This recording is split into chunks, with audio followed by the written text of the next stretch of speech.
Hey guys, welcome back to OTT movie review. So, first of all, എല്ലാവർക്കും happy Raksha Bandhan. So, അങ്ങനെ ഘട്ട കുസ്തി 2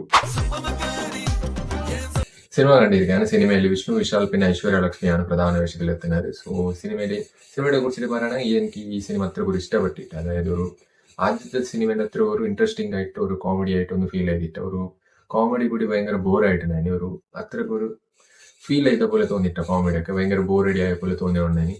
പിന്നെ first half ഒക്കെ എല്ലാം അത്ര ഒരു ഗംഭീര സിനിമ എണ്ണായിട്ടൊന്ന് ഫീൽ ചെയ്തിട്ട് ഭയങ്കര ബോറടി ആയിട്ട് തോന്നിയിട്ടുണ്ടായി. ഒരുപാട് സ്ഥലത്ത് ഈ സോങ്സ് ഇതൊക്കെ സ്കിപ്പ് ചെയ്യാൻ വേണ്ടിയിട്ടുണ്ടായി കാണുമ്പോൾ. അതുള്ള ഭയങ്കര ഒരു ലാഗ് പോലെ തോന്നിയിട്ടുണ്ടോ, അങ്ങനെ അത് സ്കിപ്പ് ചെയ്ത് വന്നായി.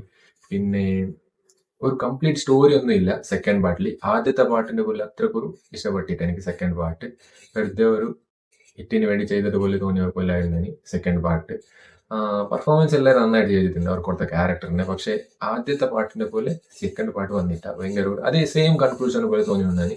ഇതിൽ ക്ലൈമാക്സ് ആദ്യത്തെ പാട്ടിലുണ്ടായിരുന്ന ക്ലൈമാക്സ് സെയിം പോലെ തോന്നിയുണ്ടായി.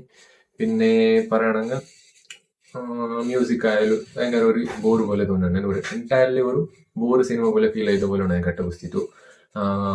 അതായത് ആദ്യത്തെ പാട്ടിന് വന്നിട്ട് ഈ സിനിമ പെർഫോമൻസ് ആയാലും എല്ലാവർക്കും കുറച്ച് ക്യാരക്ടർ നന്നായിട്ട് ചെയ്തിട്ടുണ്ട്. ഇതാണ് പറയാനുള്ളത് ഘട്ട കുസ്തിനെ കുറിച്ച്. പിന്നെ ഈ സിനിമ എനിക്ക് വർക്കായിട്ട്, എൻ്റെ പേഴ്സണൽ ഒപ്പീനിയൻ എനിക്ക് വർക്കായിട്ട്, അതായത് ഭയങ്കര ഒരു ലാഗ് അടി പോലെ തോന്നിയുണ്ടായി. പിന്നെ ഈ സിനിമ നിങ്ങൾക്ക് വേണമെന്ന് വർക്കാവാം. അങ്ങനെ സിനിമ കാണാൻ താല്പര്യമുള്ളത് നെറ്റ്ഫ്ലിക്സിൽ പോയിട്ട് കണ്ടാൽ മതി. സോ എന്ന് പറഞ്ഞാൽ ചാനൽ സബ്സ്ക്രൈബ് ചെയ്തിട്ട് ഇൻസ്റ്റാഗ്രാം പേജ് ഫോളോ ചെയ്യാൻ മറക്കരുത്. അടുത്ത വീഡിയോയിൽ കിട്ടാം. ബൈ.